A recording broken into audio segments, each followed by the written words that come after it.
So that sets up a me versus her environment. Whereas that's not actually what's happening. It's never you versus her. It's you versus you.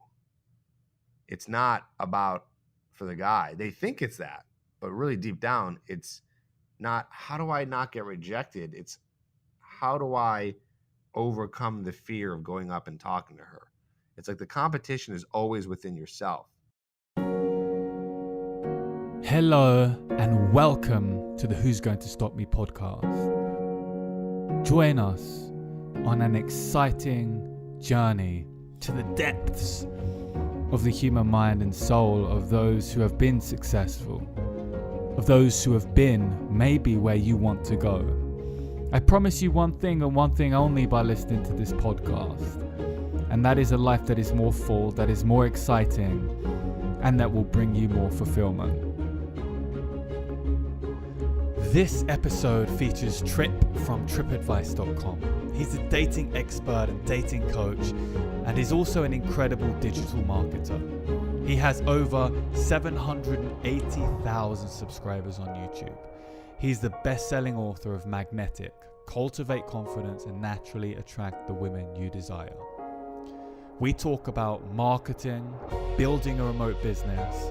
We also talk about how to overcome your fears and obstacles in dating, and ultimately how that will translate to having the life that you want. We give you pragmatic tools and advice and tips as always. So, let's dive in and let's do this. Enjoy. How many years have I known you now? I think I knew you when I first started my Tripp Advice business. This is like in 2012 or 2013. So almost 6 years now, I think I've known you.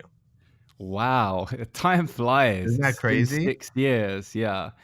And I guess before we get into like the meat of this, the podcast, like it's been crazy to see you grow. Like it's been insane to see your growth year on year on year. And I say this to a few of the guests I've had on, but I really think you embody that like who's going to stop me like attitude, in the sense that you've just been relentless, like putting out content and putting out emails, like really working on your craft. Like congratulations, I guess that's what I'm trying to say. No, thank you. Yeah, I mean, it's funny because people, they say, wow, it's like you put out so many videos, you put out so many podcasts, like how do you create so much content? And it's like, well, it's just my job, I mean, it's just what I have to do.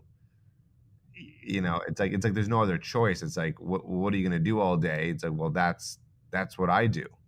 That's part of my game in terms of my business is producing content. So I know and I get it. People are kind of amazed because it is hard. It's not easy to produce content, but it was hard. Anything's hard in the beginning, but then once you start doing it, it just becomes so easy to keep on going and keep on, repeating, producing content, because you just get into, I guess it becomes habitual, and there becomes a little bit of a formula to it, and you get excited about it. You know what I mean? So, and also I've designed my business in such a way where it allows me as much free time as I can have to be able to produce content. So I'm not doing all the little things that needs to be done in the business, because I've hired people to do all that stuff. So, yeah, it's just hard. It's hard for me to sometimes be impressed by it because I'm so in it. But yeah, that's what I do. How do you structure your business in terms of, do you focus on what you enjoy? Like a lot of people say, oh, okay, like I'm super passionate about the dating and I'm great at like the coaching, or I'm great at, the ideas, and I have kind of this team around me, or like how do you structure it? It's basically structure where everyone in the company is doing what they're best at. So I think it's probably that. It's not even, I guess usually what you're best at is most of the time is what you love. I mean, if you're good at something, you love it, right? So I mean, that's how the business is structured. So yeah, I spend all my time producing content. And I'll be honest, there's days where I don't love it, but then there's days where I do. but it's just what I'm best at, and I kind of don't have a choice. I'm the face of the company, so I have to do that, All right. But I also I have a business partner, and he helps out with, coming up with a lot of the bigger marketing ideas. He's really good at marketing and strategizing long-term goals and vision for the company. And then, we just hire people who are good at what they do. It's very rare that we ever hire someone who knows a little bit about a lot of things. It's like, no, we hire someone who is an expert and they're in the field that we need them to be. You know what I mean? So, well, we've been really grooming this one person in our company, who is kind of takes care of a lot of the busy work, optimizing YouTube videos and doing customer service and things like that. So all those little things. But then, if we need someone to do copywriting, we're not taking that on. We're hiring someone to do that. If we need someone to edit a video or a podcast, we have someone who specializes in editing videos, and we have another person who specializes in editing podcasts. What else is there? If we ever need someone to work with like a tech portion, so maybe that's coding, or maybe that's doing split testing. We hire people who are specialize in that area. And of course, you don't always get the best hire, but you're going to get, I believe, a better hire than if you're just focusing on someone who does a little bit of everything. So that's what we do, is making sure we have someone who knows very well their field and is going to do a way better job than us. And we don't hold back in terms of spending. We see the value in investing in the business, because it's going to cost more when you get someone who's an expert in their field, but you're also going to get a better product. You're going to get a better service when you do that. Mm-hmm. And then that's going to be the long-term investment. And I mean, if you bring on people that can't do the job, you're going to waste time. That's kind of lost time and energy put into a project. You might Right. lose momentum with it. And they might, then you'll have to go away and pay more money for someone else anyway. So completely And we agree made with that you. mistake a lot. I mean, we probably spent thousands of dollars in mistakes, but that's fine, because we learn from them. Hopefully you learn from the mistakes, because you're going to make them. But yeah, we've spent cheap money, like cheap money on hiring someone who's not an A-lister. And so, like you said, you're right. You waste time. Time is money. And then you waste that little bit of money.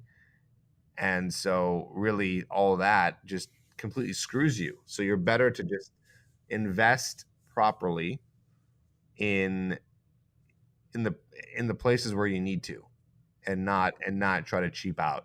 Like a lot of people, I don't know, maybe it works for people. I'm not really putting anyone down who uses like services, or people are doing VA work in the Philippines and things like that, or India. I don't know, for some people that works, but I don't know. I just don't see that. Maybe in the very beginning, when you don't have a lot of money, I can understand that you'd want to hire like someone at $5 an hour. But I just think you risk, if you're someone who does have money to invest and you're just trying to kind of cut corners. I just don't think it's a good idea. I think you're going to get someone who knows what they're doing, and you're going to save so much time, instead of someone who's amateur hour making a ton of mistakes and causing you more stress, when the whole idea of hiring someone to help you like a VA is to take off the stress. Right. Right. So I think you hit on a really good point there, particularly in this day and age where there's so many people selling these products, where they're talking about growing a team and how to find, how to scale your business cheaply, and like a lot of the advice they give is around, okay, hire a cheap VA, like go on Upwork, hire a cheap VA, and they'll take care of all these tasks for you. But they don't really talk about how difficult it is to find someone who's reliable and cheap. I agree with you. I've spent thousands myself, in many respects on VAs and designers and copywriters, and you do generally get what you pay for. you So do, you get the occasional you do. surprise where it's like, wow, this person's super cheap and they're super good and I'm amazing. But then you've wasted so much time and energy finding that person. that it's just like you've lost sight of the whole project and the whole purpose of kind of what you were Yeah, doing. I mean, we got lucky, and we have someone who's been working for us as our assistant customer service um, VA, so to speak. Who lives in America and speaks English, and so it's easy to communicate.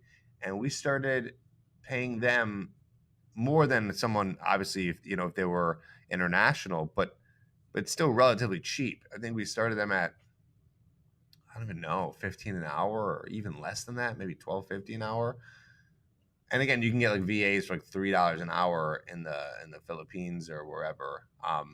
But he was really good. He is very good. So we continued to give him more money and raise him and keep him really happy. And we don't mind it because we want him to stick around because he just does such a good job.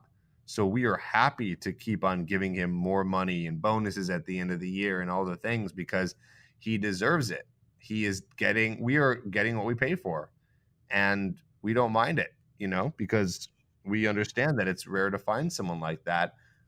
But what does that do? That leaves me to not have to worry about that. Like, for example, here's a really good one. We get refunds in the business naturally. I haven't seen a refund email in probably 4 or 5 years. Wow. And it's the best thing that's ever happened to me because all those emails go through customer service, and that's taken care of by my assistant. So, like I said, we do get refunds, but I don't see any of it. And what it's done for my sanity is amazing because you just don't want to see that. And it's not like I'm in denial. I do know that the refunds, I do see the number refunded per day, and I do see the feedback that's given on why someone refunds. But you got to treat your business. If you're trying to create a virtual business, or you're trying to create a coaching business or an info business or a work from home type business, no matter what, it's in your benefit to treat your business like it's an actual business, like a corporation. So you got to think, what would a CEO do? Do you think that Mark Zuckerberg is looking at the refund emails? Well, I don't even know where that exists in Facebook. That's not really a good example. But would you think of a corporation, the top CEO, is he looking at those emails? Maybe once in a while, just to kind of like, get in there and kind of see what's going on. But in the day to day, no, he's dealing with high level decisions. So he can focus on that stuff because that's the most important, and then have other people deal with that. So you got to think like, how do I become the CEO of my business instead of doing everything like a normal business should be ran? Because then they're going to be more efficient. Right. You're not gonna get Elon Musk like doing customer service for Teslas, are you? So no, No, I can see 100%. I agree with you. And customer service is the one thing. Like, okay, as CEO of the business, you want to do a lot of marketing, or you want to craft, I don't know, some particular element of like product design, let's say. But customer service is super stressful. Like if you try and handle that yourself, because most of the time it's people complaining, they're unhappy, they're upset, they want their money back, something's gone wrong, and that's all you're a seeing. tech Tech problem. problem, Yeah, and it's horrible. Like it's pretty tricky. So people that do it great are worth their weight in gold. So, exactly. and Exactly. how do you? So you've got do you have a remote team, or do you have a team like local where you are? You're based in Chicago, right? So how do you structure your Yeah, team? I'm based in Chicago, but it is all virtual at default. It's not necessarily like, oh, I wanted to build a virtual company. I don't really care either way, but it's all virtual. And the reason why is, well, it is cheaper to have a virtual team because then you don't have to have office space. And it's there's just some positions that you just don't need full time. So it's like, it doesn't make sense for, let's say, a designer or a coder to come into the office for like a couple of hours. It's just kind of weird. Like, it doesn't make, like, it's just more efficient for them to just do it on their own wherever they want and get the job done than rather to come in. That is, unless there is some work that needs to be done that's very consistent. But in the structure of this type of business, that's just not how it needs to be operated. On top of that, one of the biggest reasons why it's virtual is because it opens up the talent to the whole world. You know, it's like I don't need to work with someone in Chicago. It's like, well, what if I can find someone who's better? I don't care if I'm paying more either. It's like if they're better, but they live in San Francisco, well, I want to hire that person. They don't need to be next to me. So I always kind of wrap my head around like, oh, it'd be cool to like have an office and have people in there, but you know, you're really with the internet these days, you're constraining yourself to only a limited amount of people in your city. Whereas, like, I'm going to hire a copywriter who's, if he's amazing or she's amazing, you know, and they're outside of Chicago, like, fine. I want the best of the best, not, you know, local. You know what I'm saying? So, um, and while I'm sure you can find someone who's really good in your city if you search hard enough, it just seems unnecessary these days. It really does. Depending on the, again, depending on the type of business that you're building. You know, if you're building a business, maybe um, I don't know, that's going to be more like you're creating a physical product. Well, maybe that calls a little bit more to have an office because you're going to have a team there that's going to be building something, you know, and so you might as well have a whole team in there since you have that office space or however you see it. But at this point, I just find it that it's kind of awesome that we can just hire anyone in the whole world to help you out. And it just offers so much freaking talent. Because sometimes you need something really specific. Like right now, I'm hiring for someone who's a ClickFunnels specialist. So someone who knows how to run ClickFunnels, which is a website that helps you build sales funnels. I don't know if I'd find that in Chicago. I have no idea. I might not even find that in Illinois. I might not even find that in America. It might be someone who lives in Europe for all I know, because that's a very specific type of hire. So it's incredible that we can now, you know, really expand our reach these days. Not us. I mean, anyone who's building a business online can expand their reach so far to find the exact help they need for something in their Right. business. It's so It's cool. absolutely like insane, right? To think about that you can just hire anyone from around the world to come and work on your business, and they can be absolutely anywhere, you know, like even the level of communication with them, like using your smartphone, or I don't know, to me it's like I feel like we're living in the future. Sometimes I have to like pinch myself and be like, we've got all these amazing tools and opportunities. And I also think that, you know, having a more kind of global workforce, right, it means there's more competition for jobs. It means the standard is going to be raised. If you are only forced to hire locally, you're going to have a much smaller pool of people than if it's international. You're really going to get the cream of the crop, right? It's kind of like market dynamics. Right. So yeah, it's amazing. Like I have to agree with you. I'm blown away sometimes by, you know, I'm like working with XYZ over in Hungary, and then I'm working with someone in Tokyo, and it's crazy.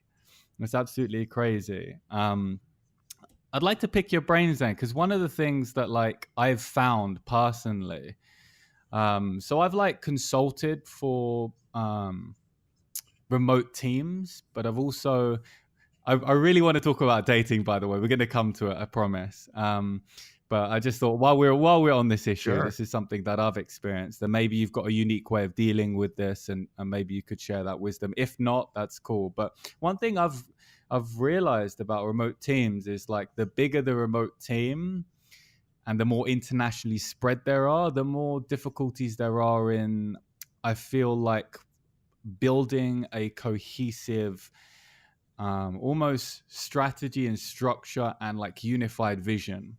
I think the great thing about having lots of different people from different parts of the world is that, unlike someone who may have cognitive biases because they're hiring only people like themselves, you're hiring so many different types of people that the end result of all those ideas is actually going to be better. But on the flip side of that, you have like kind of these cultural, not clashes, but it's kind of hard. I've found it hard to organize people, and maybe a little bit tricky in terms of, yeah, just kind of forming that cohesive vision, making sure everyone's on the same page. Um, do you have any advice or any kind of structure in the way that you do things when you're like working on a project and you want it delivered, and the way that you structure your team or manage them? Are there any tools that you use? What's kind of your take there? Well, yeah, we use Basecamp.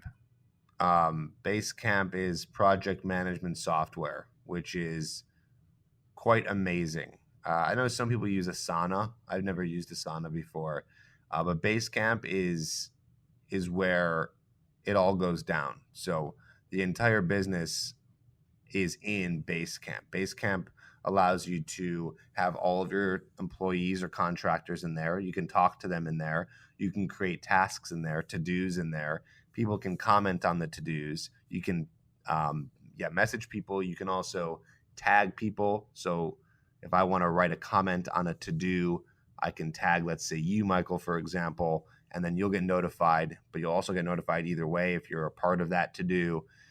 So it makes communication so much easier. So there's no emails. Maybe in the very beginning when you first hire someone, but then boom, you get them into Basecamp, and now everything's going down there. And usually, I as you're saying this, I'm kind of thinking about all my projects, and really, most projects are fairly step one, step two, step three. It's really that you have multiple people working at the same time together on the same thing, where it's like, okay, well, that person's in Australia and that person's in New York. How is that all going to work? It's like, usually it's, okay, one person's doing their job, and then we got to hand it off to someone else, and then that has to be handed off to someone else. And so it's kind of like going from person to person to person. And with that structure, it works fairly well, and then that can all happen in Basecamp. So, for example, let's say we're editing I guess we'll say like a podcast, okay? Since we're talking about podcasts. So here's my system for podcasts. You want to hear how I do Sure. it? Give it to me. Okay, so here's how it works. And I created this whole system. The system is this. I sit down, I record a podcast.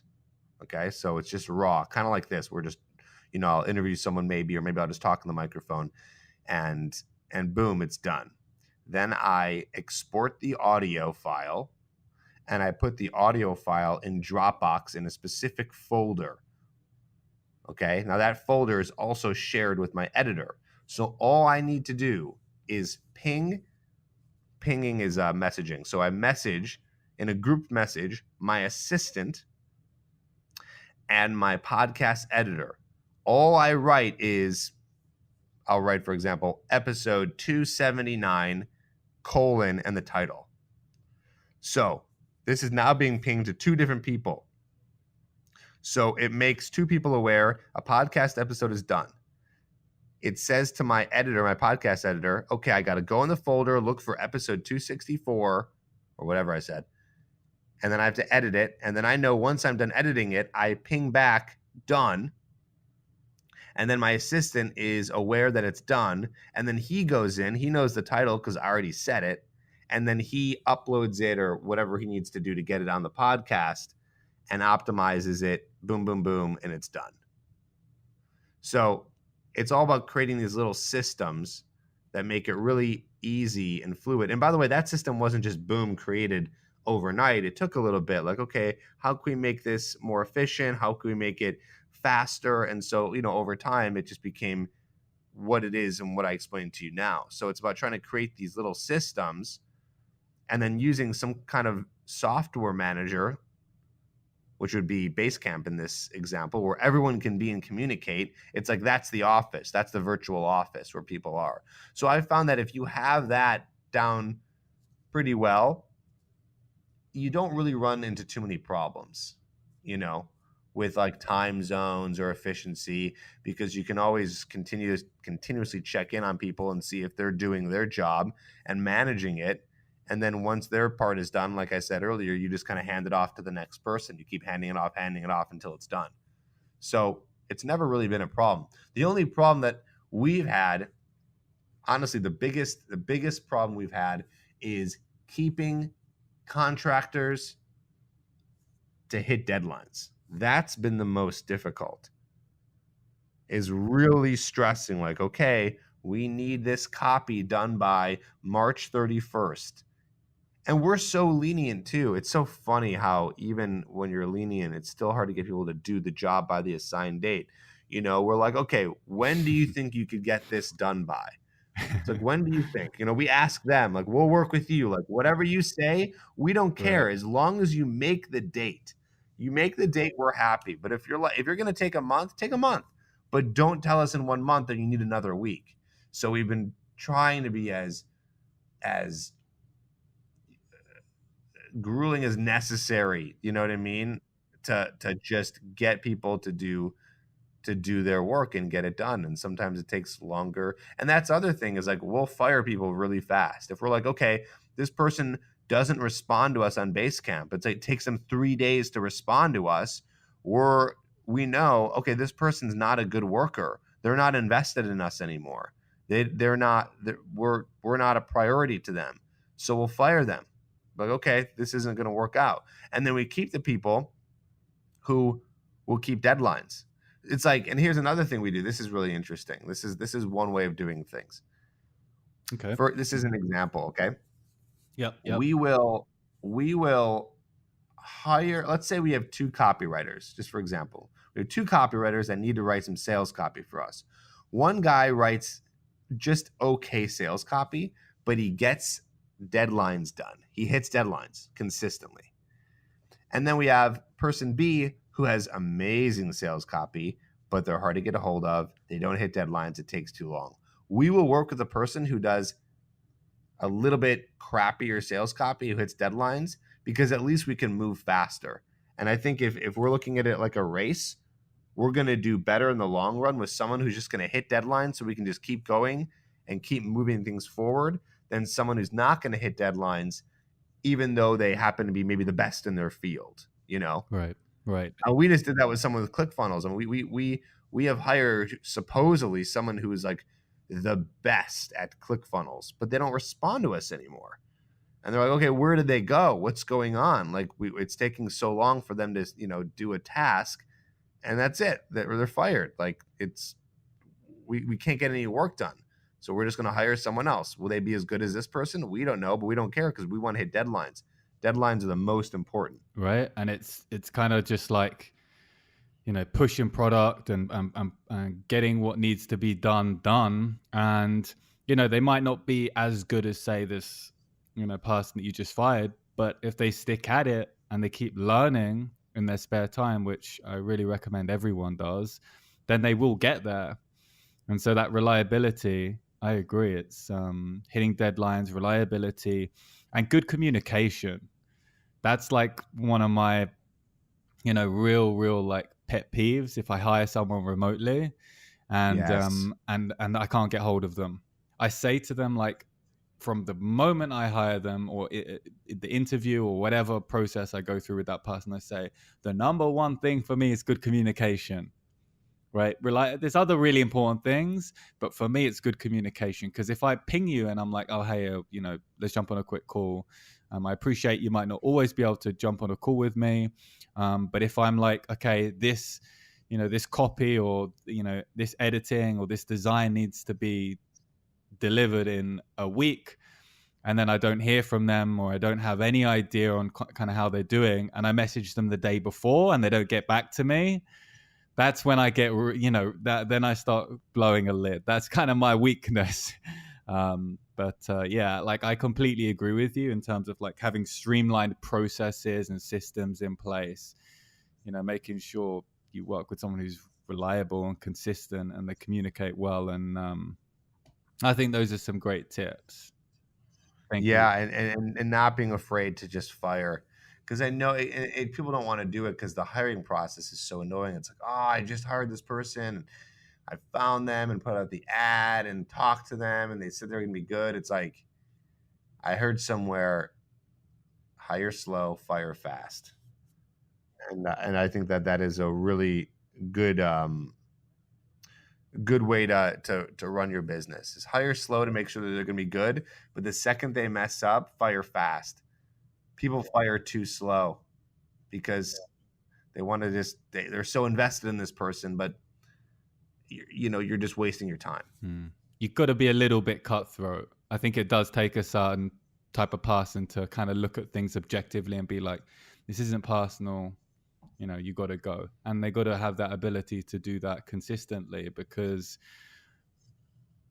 statistically speaking, like in terms of hires, you probably, I would say, like if you keep 50% of the people that you hire, um, for like longer than like a couple years, I think you'd be doing pretty well. Maybe my statistics are completely off there, but you get the sense of what I'm saying. Like it's, Yeah. you're going to be losing quite a lot of people and not retaining a lot of people.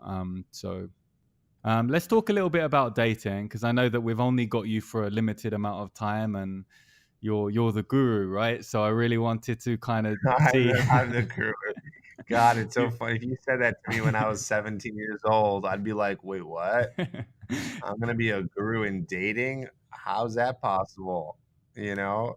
Oh my Some gosh, future that's so funny. premonition, right? Like if you saw yourself in the mirror when you were 17 and said, you are going to be like this, the dating guru, you're going to guide thousands, hundreds of thousands, maybe millions of men towards a better dating life, right? I know. I'd be like, yeah, that's great. Can we do this now? Yeah.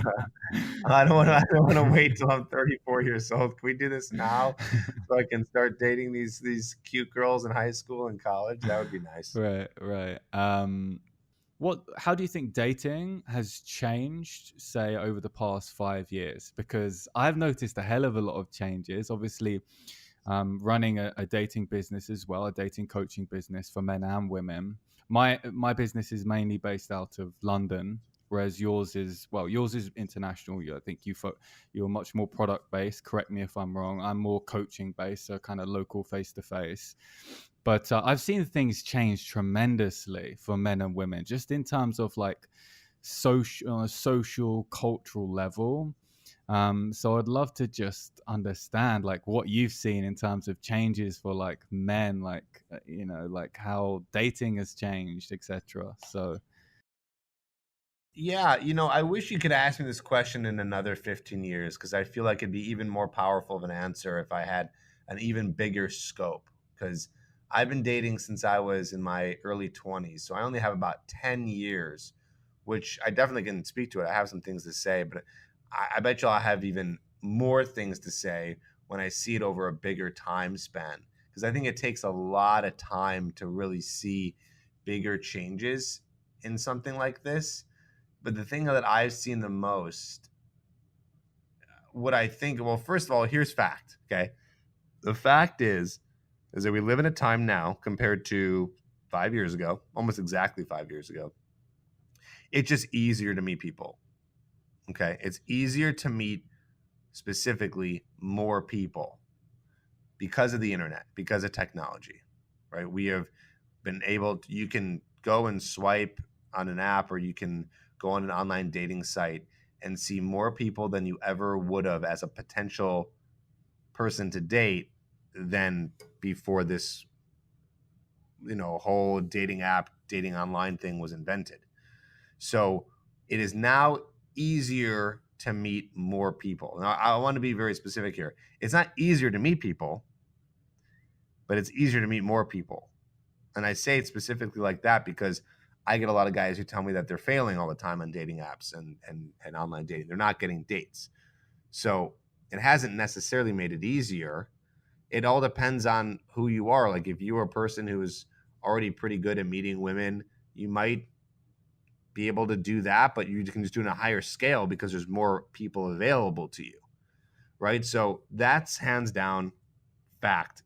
We can have the ability to meet more people.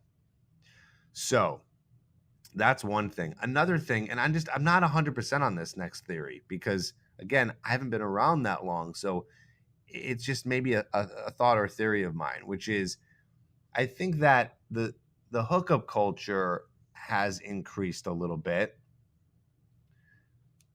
And again, I only theorize this because I don't know. I feel like we go back to, let's say, I don't know, the 80s or 90s. I think people were hooking up all the time. I think there was tons of casual sex happening. You know, I don't know. Maybe there's more casual sex happening, more hooking up, because again, we can meet more people faster. You can swipe and make. You can if you're good at online dating, you can have a date lined up every day of the month if you really wanted to, right? I mean, that's what's making it crazy. So with that being said, it's just a numbers game. Well, if I have a date lined up every day of the month, good chance I'll be sleeping with most of those women, you know. Sorry, and I didn't say that right. You'll be sleeping with more women because you're going on more dates. Whereas, well, you don't meet as many people before technology.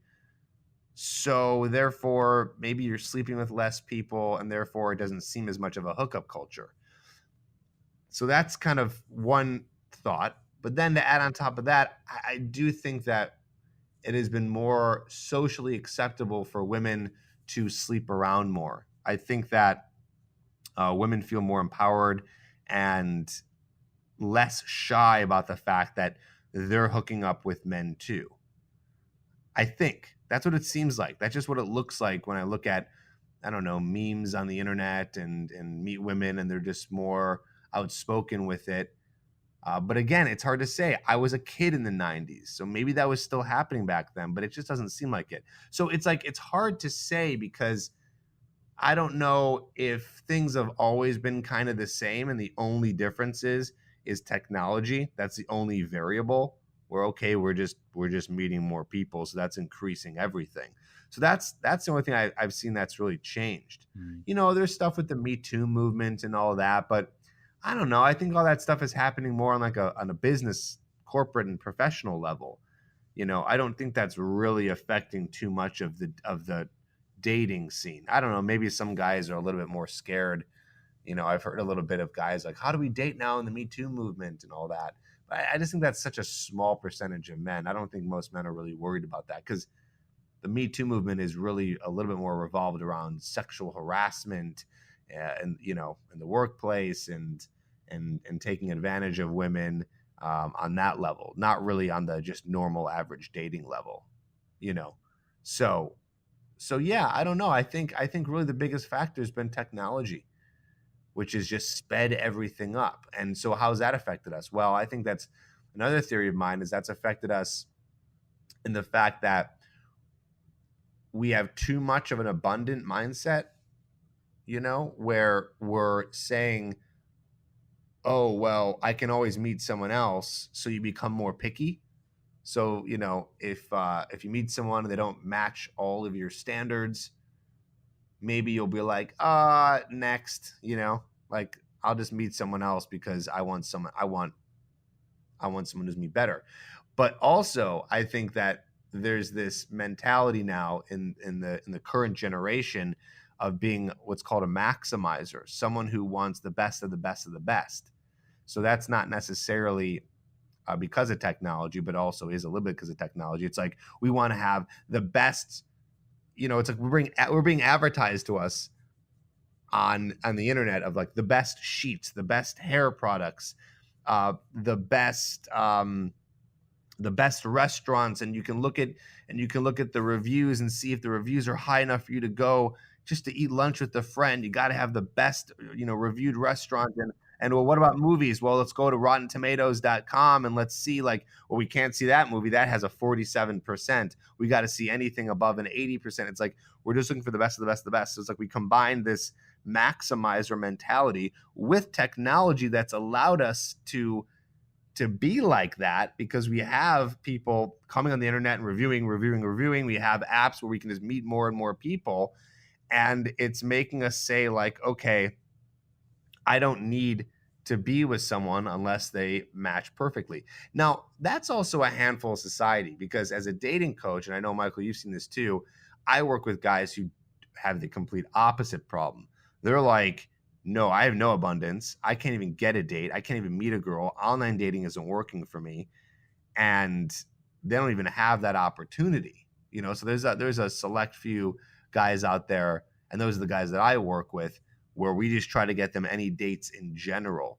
But of course, there's still that other population set that I just said who are, you know, to the extreme And I think that's allowing people to get married later. I'm not even saying this is necessarily a problem.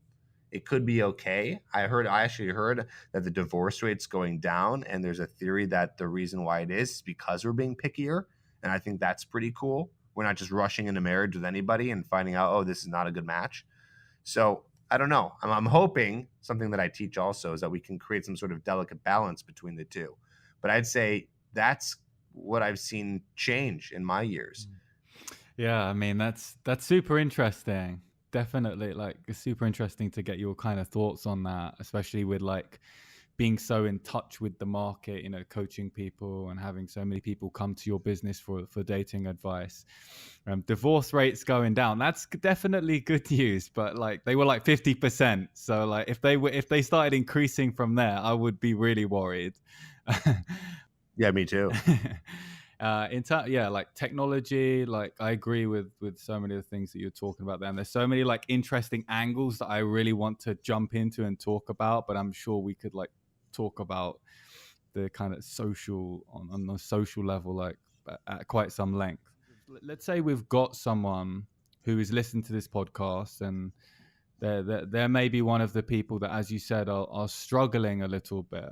Um, and of course, we both know I'm not going to ask you the super general question is like, oh, give guys advice, because you're like, what type of guy? Is it the guy that, you know, gets dates but can't get past the first date? Is it the guy that can't get a girlfriend but sleeps with loads of women? Or is it like the guy that can't meet anyone? I mean, there's so many different types of issues for when we're talking about men's dating here. There's so many different types of issues. So I get asked that as well in my business, like, oh, give me some advice. And it's like, I don't know anything about you. Like, do you want me to just give you some random advice? But let's take like from your experience in doing this for, I mean, the best part of a decade. What are the top challenges that you see the guys face when they're dating, you know, and what are, let's say, the top two or three, and then what are the remedies or quick fixes that or bits of advice where that might help them if they're listening to this podcast? Yeah, I think the number one struggle that I've seen the most with guys is being able to just go up and start the conversation. You know, that seems to be the most common problem is shyness, is guys being able to talk to a girl that they're really attracted to. Of course, you know, this is for the guy who's tried online dating and failed, and so now he needs to, you know, use the old school method of meeting women, which is in person. And so guys struggle a lot with that. You know, how do you go up to a girl and say hello? And it's funny because the answer is you just say hello. Um, it's they're what they're really trying to ask is how do I get the courage? But they don't ask that question. Some do, but they're not asking that. They're trying to think of what's the best thing to say so I can feel that courage, and so therefore I can reduce my chances of getting rejected to feel more courage, you know? So it's the fear of rejection that holds most people back. And that's what I work on with guys. And so the quickest way to fix that in terms of and how I teach guys is to really start really small. You know, guys are really afraid to go up and just start flirting with a girl if they even know how to. So I always just say, let's just take it back one notch. You know, if you're having trouble going up to a girl and saying, "Hey, I thought you looked nice," well, could we go up to a girl and just ask her what time it is? Could we go up to a guy and ask them what time it is or directions somewhere? And so for some guys, even that's really hard. And it's like, well, if that's really hard, there's no way you're going to be able to just magically start going up to women and having this amazing conversation. It's not going to happen. So it's about getting people, guys in this sense, shy guys in this sense, really comfortable with talking to strangers. So I tell them to make goals of going out and talking to more people with really easy openers that allow conversation to just kind of flow. So I'm working with this one client, and I do coaching. It's just I do phone coaching, not in-person coaching at the moment. And I'm working with this one guy, and he was struggling to go up to a girl and just start talking to her. So I just had him start going up to women and just ask in a mall, like, hey, do you know any good men's clothing stores around here? Maybe they know, maybe they don't know. That's not really the point. The point is just to get him up, go over to a girl and start a conversation on any level. So we just start with what would be the most comfortable thing for you to go up and say to a woman. We come up with what that is, and we start from there. Once we've built up the confidence and courage to the point where it's like, oh, this is not so bad anymore. It's not so scary, just because they've seen the unknown, right? The unknown is the scariest part, but they're like, oh, this isn't so bad. Then after that, it's just working on technique. And there's not even much technique that needs to be worked on. Guys are like, how do I continue a conversation? Everyone knows how to continue a conversation. It's just they don't know how to under stress. They have a difficult time being able to talk to someone when they're in a stressful environment. So what we need to do is take away that stressful environment so it allows them to relax, so then they can be themselves. It's just really hard to be a natural, person, your natural self, when you're really freaked out. You're a deer in headlights, you're not able to flourish. So that's basically what I help guys do, is kind of take off and suck away that fog that's not allowing them to just be calm, cool, and collected with these women that they're talking to. Now, that doesn't mean they're necessarily going to attract the girl, but it's going to give them a much higher chance because they are less nervous. And also, it's a little bit of a numbers game, right? You're going to go up to women, they're going to be married or have a boyfriend, or they're just not going to think you're attractive. They're just not, you're just not their type, or they're shy themselves, so they feel weird, like, I don't talk to strangers, this is just strange. So it's a little bit of a numbers game where that might happen. So you have to approach enough women where then, okay, you find someone who's single, where, okay, they do think that you're kind of interesting, maybe they're even physically attracted to you a little bit at first, and then they're able to meet this more comfortable self, meaning your comfortable self, and you've drastically increased your chances of being able to just grab her number and take her on a date, or even, I don't know, take her and go on a date right there, maybe even take her back to your place, you guys sleep together. Who knows? But it's about giving yourself the optimal amount of chances to be able to do that, right? So that's what I help guys do, and that's really the number one issue that I've seen farther than anything else. I get some guys who are like, yeah, no problem, I can talk to girls. But it's funny.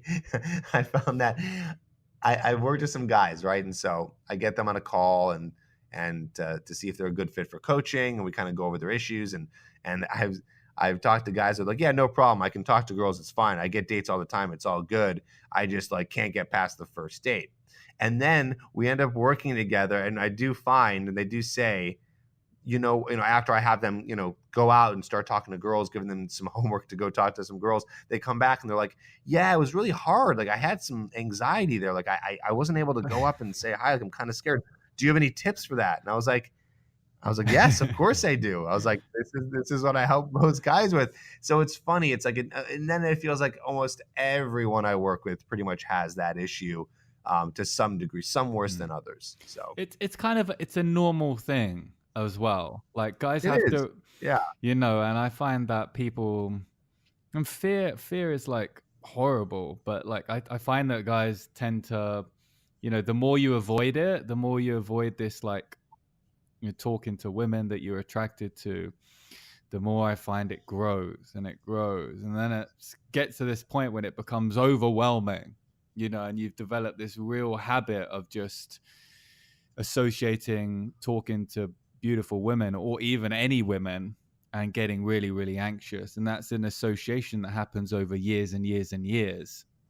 And I see that as well. I think that's the number one, that I agree with you. Yeah, it's definitely the number one issue that I've seen. And it really, when you see someone who challenges their fear at that level, I'm sure you can relate to this. It's so inspiring to see someone like kind of stand up to this invisible force that each one of us, everyone listening to this podcast, we can all relate to. We've had it at some point in our life, that fear. And then once you see them break through that barrier, and you really see them break through it, they start getting success in dating.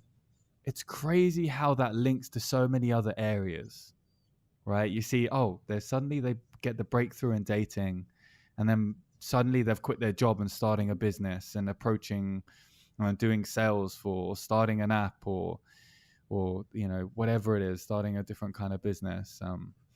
And it's just so inspiring because I really feel like it can unlock many doors. It's kind of this glass ceiling, and I say Yeah. I personally say to my clients, I say everything is interrelated. Yeah. Yeah. I have a couple things to say to this. One, it feels as if what's one of the number one desires for a man? It's a woman, right? It's like it's primal. Like we want women. We desire them. We're attracted to them. We have all this testosterone. We want to mate. We want to have sex. I mean, we're horny. We want women. We want companionship. We're lonely. So it's a strong desire. Okay. With that strong desire, as you're saying here, Michael, is this fear. So this is like heavy emotional stuff right now. It's like, oh, I really want this thing, but God, I'm so scared of doing it, of going over and trying to get it. So it's a big hurdle. It's a big hurdle. And because the hurdle's so big, it becomes a big accomplishment. So if you get over the hurdle of understanding how to approach women and get over that fear, it's like huge. It's a huge.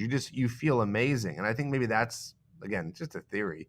That's the reason why it's like, well, if I can accomplish that, well, what else do I have to be scared of? It's like almost as if anything is easier than that. I mean, I don't know. I don't know what's harder in terms of these days, right? Like in modern times for a guy, like what's harder in terms of like courage and fear, in terms of something to be scared of, right? It's like that's it. That's the number one.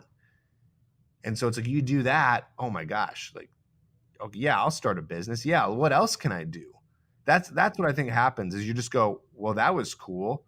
What else can I accomplish? You've given yourself so much confidence in that area. Everything else seems like obtainable. I don't know. That's what happened to me, and I've heard this from other guys too. So it's pretty cool that guys, start doing a lot more after they've conquered that. Another thing too is I want to say, kind of back to what we were saying earlier, as we're talking about this, a lot of guys, they go into this thinking, okay, it's me versus the woman, right? They're thinking, how do I not get rejected? Their whole approach is, I'm trying to avoid rejection. So that sets up a me versus her environment. Whereas that's not actually what's happening. It's never you versus her. It's you versus you. It's not about, for the guy, they think it's that, but really deep down, it's not how do I not get rejected? It's how do I overcome the fear of going up and talking to her? It's like the competition is always within yourself. And that's kind of what I feel like you were just saying too. So I'm just like piggybacking off of what you're saying. You said interpersonal, right? It's like it's you and you. And that's how guys got to start thinking about it is, okay, it's how do I become better at this thing? How do I start managing the fear? Not how do I avoid rejection? Rejection is going to come no matter what. It's about how do I deal with getting rejected if it happens. But more importantly, how do I deal with the fear that's holding me back from going up and just speaking words to a woman and starting that conversation? Mm. So true. Like, rejection is an unavoidable part of life, and so is fear. And the more you run from it, the more power you give it. So the sooner you begin to really challenge yourself on that, the sooner you're going to feel amazing. And it's very empowering, and I'm sure you can relate to this. But I've been there. I've been the guy that was, terrified to speak to women or didn't have the most confidence. And now I'm on the other side of it. I can say like it's drastically changed my life. It's changed the filter in which I view life, how I view opportunities as well. I mean, we're talking, for maybe some people who are listening to this scared at home, thinking, I can never do that. That can never be me. I've thought those things too, but it's really about getting out there and trying it a little bit, and you'll realize when you don't suddenly die that life goes on after a rejection, after you felt a bit of fear, after your face has gone a little bit red, after you stumbled over your words, that, oh, actually I'm fine. And the brain is so good at learning that too. It's such a, I mean, with thousands of years of evolution, right? So the brain has evolved into this incredible learning machine. So when it realizes, oh, whoa, why am I getting fight or flight every single time I even look at a woman or like say hello to her? I need to calm down. Your limbic system learns, and you kind of train yourself to be a lot more calm. So completely. And again, coming back to the original point, it's okay to be afraid and to be nervous. You don't have to be, silky smooth, Mr. James Bond in every single scenario, whether that's approaching a woman, giving a speech, or whatever it is. It's okay to stumble and mess up a bit. And that kind of brings me on to my next question I wanted to ask you, Tripp, which was, do you have any unless you're completely infallible and fearless, which wouldn't surprise me because I've seen what you're doing in your life. But in those moments where maybe you're lacking confidence or you feel that fear, do you have any mantras or mindsets, or is there any one or two things that kind of trigger you into that headspace of being very confident or very like, I can actually push through this fear? I think because of the experience of pushing through fear, it it's more of becomes a logical thing for me. It's like, well, sitting in the fear is always actually the worse than doing the thing that scares you. It's like sitting in the anxiety and the thoughts and just being in those negative thoughts and that pattern that just is very circular. You just keep going in circles and circles and circles, being scared, thinking about wanting something and then not doing it. It's like that is suffering. And so when you do the actual thing that you're scared of, 9.9 times out of 10, you're like, oh, that wasn't so bad. Or maybe you're like, no, that was kind of rough, but I don't think anything is really as rough as you make it out to be in your head. So sitting in your thoughts for days and just freaking out about whatever it is that you're trying to accomplish, I mean, that's the true suffering. It's not the actual doing of whatever the fear is. And also, it's one thing that helped me, and I tell this story quite a bit in terms of getting over the fear of approaching women or getting that part of my life handled, and this can really go with anything, is I remember I went out and I tried to talk to girls. Like, this was in 2008, and I went out for 3 hours and I couldn't say hi to a single woman, and there was plenty of women around. It wasn't like, oh, we're all the women. No, they're around. I just could not approach them. I couldn't even say hi. I couldn't do anything.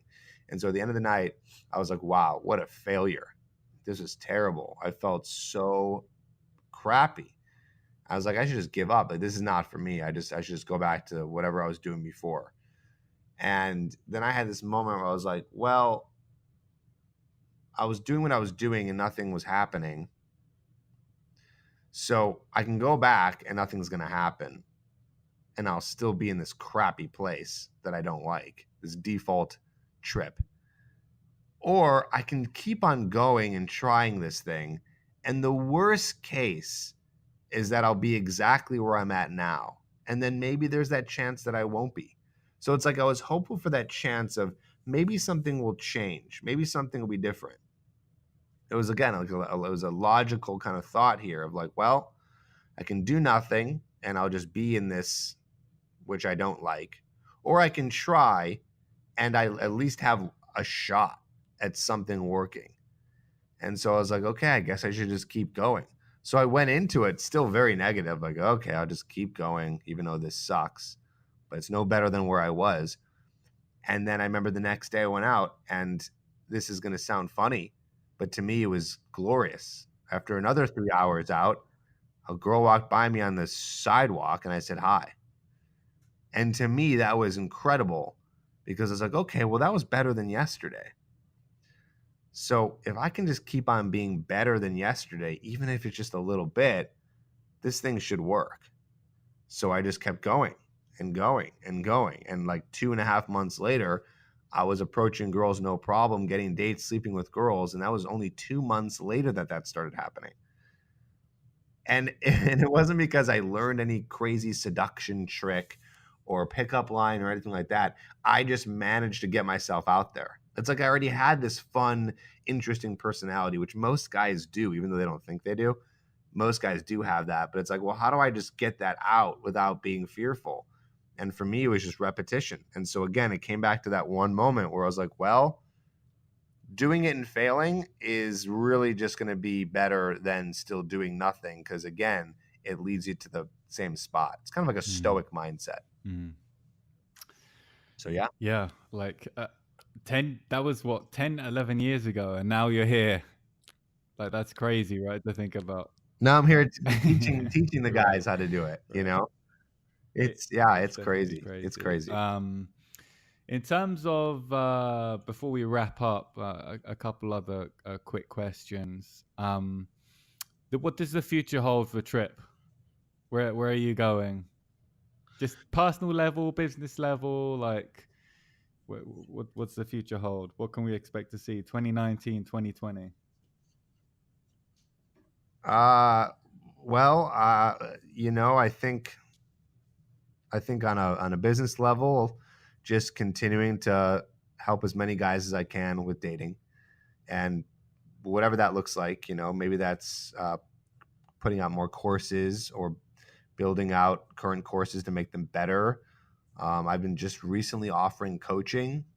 That not I don't know if that's going to stick around for much longer, but it is available right now. So I guess just trying new avenues of reaching more guys, and and going with the flow of whatever is going to allow me to do that. And then on a personal level, uh, to sound maybe somewhat generic, I mean, I'm just trying to continue to build a life is going to be that's going to be I guess I don't know what the word is here. There's like all these different words that's popping in my head, but just one that's keeping me happy. It's just whatever that looks like, and that changes from year to year. So continuing to build whatever I need to build in my personal life to have the life that I desire, and I don't mean like more things like, oh, okay, so what's going to make me happier is like a car or, fancy things or crazy traveling and vacations. Um, but, being able to just do what I love and do it comfortably, just do the things that I love to do, which is building my business and, and, getting more and more guys to learn about Trip advice and be able to do that while being able to put food in my mouth, and hopefully food that I enjoy eating. So, I mean, Absolutely. yeah, I think that's what it comes down to. And also on a personal development note, being really, really grateful for what I've built and what I have. Cause it's crazy, I'll say this to anyone who's listening and they're trying to build a business or do lifestyle design. It gets weird because you start to get the things that you want and you get this like spike of happiness, and then it becomes status quo. So then you want more, and you want more, and you want more, and it's like you're almost trying to get more in the same exact way you were when you first started. So it's as if you're just going in this cycle that never ends. And I've noticed that with myself. It's like, okay, wow, I have, all this stuff that I want, but then you're like, no, no, no, no, no. I want it to be bigger. I want it to be more. I want this. I want that. And you're just like, wait, no, why can't I just be grateful for what it is now? So I'm really working on gratitude a lot, and just being being able to look at what I've built and what I have, and just be totally okay with it and be happy about it. More than okay with it, be happy about it. And so not to look too much back in the past and not look too much more in the present, but to stay in the future, and to stay as present as possible, because that can be really hard to do when you're trying to achieve something. Wow, super potent. Really like agree. And like I think a great way to end the episode, to be honest. And just echoing your sentiments. I mean, being grateful, is so powerful, and I can relate to that so much as well. Like working tooth and nail, like almost driving myself crazy to reach a certain level of quote unquote success. And then when you get there, you're already thinking about what's the next thing. What's the next thing? And then you're not happy, Yeah. right? And I don't think that It's such ends. a I don't think cliche it in ends. Yeah. self-development, like, oh, enjoy the journey, or, you know, focus on the process, not the result, and these sorts of ideas. But then you slip into the opposite and you realize why those things are so important. So I really hope the audience listens to those words, because they're really, really powerful. And I know I've kind of experienced that myself. And I highly recommend anyone who wants coaching, dating coaching, specifically for men, right? Do you coach women at all? Or just men, right? Just men. So if you want coaching, I can honestly say I've known Tripp for 6 years now. He's genuine, he's consistent, and he has great advice. He's someone that I see all the time putting out new innovative content in this space. So if you want help and you're struggling and you're like, you've reached the end of your tether and you need like a mentor, it sounds like this might be a limited opportunity, a limited window. I would highly recommend Tripp. So they can get your advice or reach out to you at trippadvice.com. And where else should people follow you, find Yep. you, watch you, listen to you? You're everywhere. I mean, there's so much. It all depends on what you want. So I would say you can go to trippadvice.com, and there are all the links to anything in terms of, I have a book, I have courses, I have a YouTube channel, I have a podcast, and all of it is linked at trippadvice.com. So I would go there and just kind of search around and see what's going to help you. Cool. Thank you so much, Tripp. And we got to get you back on, because I feel like we're only scratching the surface. So we got to get you back on in the future sometime. So thank you very much. Would be awesome. happy. Thank you. If you enjoyed this episode, please go over to iTunes, Google Play, or Spotify, subscribe to us. If you think we deserve a 5-star rating, then please leave us a rating. We also have exclusive show notes and bonus content over at who'sgoingtostopme.com, so I highly recommend you check that out. For daily lessons and nuggets of advice, please head over to our Instagram at StopMePodcast. Until next time.